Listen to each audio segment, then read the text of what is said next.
dowladda waddanka Holland ayaa bilowday dib u celinta dhalinyaro Soomaaliyeed oo qaxooti ku ahaa waddankaasi kadib markii loo diiday sharciga waddanka kiisaskoodina ay xirmeen 2 asbuuc ka hor ayay ahayd markii si khasab ah dib loogu celiyo Soomaaliya hal wiil oo sida la sheegay hadda ku nool magaalada Muqdisho sidoo kale asbuucan maalinta Axad ayaa waxa si khasab ah dib loogu celin doonaa 3 wiil arintaas ayaan waxaan ka wareysan doonaa 2 kamid ah dhalinta la qorsheeyay in dib loo celiyo kuwaas oo lagu kala magacaabo Cabdiraxmaan Maxamuud iyo Mustafa oo kamid ah tiro dhalinyaro Soomaali ah oo ku jirta xabsi ku yaal magaalo lagu magacaabo Soosti ugu horeyn Cabdiraxmaan ayaan waxaan weydiiyay bal inuu faahfaahin naga siiyo arinta celinta توفيق صاحب وانكم مخلا صاحب وما حسنتهاي حريركا نصور حريرسي iyo qaabka noo soo raadisay صاحب waxaan ku sheegayaa in aan Soomaali badan ku jirno dhalinyaro badan oo Soomaaliya hadda waxaan tigid ku haysanaa 3 wiil baan nahay hadda tigidka Axadan 14 bisha ayaan ku qoranahay waxaana naloo sheegay in qaadayso Turkish Airlines oo qasabna lagu celinayo safaaradna nalama soo marin wax xiriir oo kale ay noo sheegeen ma jirto waxa la yiri on bas dawladda Soomaaliya kabinetka wasiirka amniga Mr. Eric baa wuxuu saxiixay in maaragta waddankeena lagu ku celiyo markana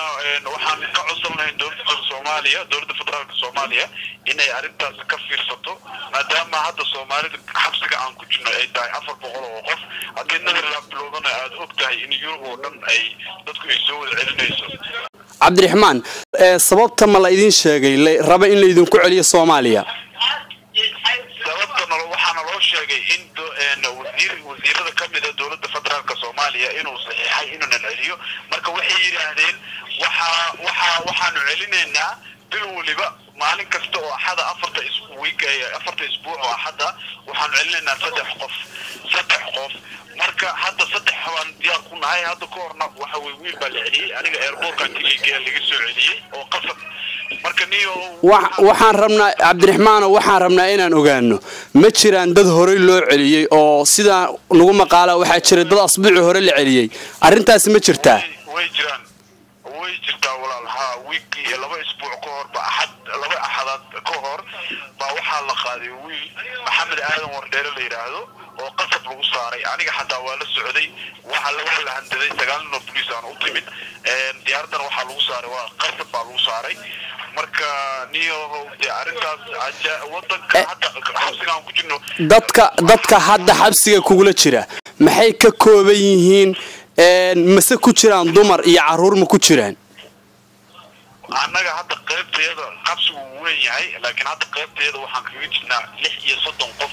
ayaan ugu jirnaa 36 qof oo Soomaali ah miya Soomaaliya oo tigidkooda kullu ay wada haystaan wala idin hor dhigay wuxuun cadeyma ah oo muujinaya in dawladda Soomaaliya iyo dawladda Holland ay kala saxiixdeen qoraalkaasi maya waxna la hor dhigay oo cadeen ah ma jirto laakiin waxaana loo yiri oo afkana laga sheegay in wasiir kamid ah wasiirka dawladda federaalka Soomaaliya iyo wasiirka amniga Mr. Eric inuu saxiixay in la celiyo dhanka kale waxaan rabnaa inaan ogaano dadka meesha ku jira maxay u badan yihiin dumar iyo caruur ma ku jiraan hadda waxaana loo sheegay in dumar iyo caruur ay ku jiraan qaybteeda kale warka hadda la soo gaaray in qaybta kale ay dumar iyo caruur ku jiraan laakiin hadda qaybteeda waxa ku jira 36 rag ah laakiin qaybta kale waayo dumarka iyo ragga way kala xiran yihiin laakiin waxaana loo soo cadeeyay in familada ay ku jiraan dumar iyo caruur oo dhowr 10 sano waddanka joogay waxaan nagu maqaalaa in qof walba uu xaq u leeyahay inuu maxkamad maro looyarna uu leeyahay looyaradiina iyo arimahaas ma kala xiriirteen arintan celintiina waan kala xiriirnay waxaas oo dhan lama marin wax looyara iyo wax maxkamada oo la mariyay ma jirto wiilka la qaaday ee lagu bilaabay in la qaado waddanka loo celiyo Muqdisho loo celiyo wax looyara xataa looyarkiisa loo diiday xataa inuu la kulmo aad baa u mahadsantahay marka hadda waxaan ku dhiibayaa wiil Mustafa la yiraahdo oo asna tigidkiisu u go'an yahay marka waa la hadal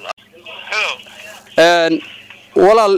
cabdiraxmaan wuxuu noo sheegay inaad Soomaali badan meeshaas ku jirtaan dhamaantiina aad tihiin celis sugayaal adiguna aad kamid tahay mid kamid ah dhalinyarada haysta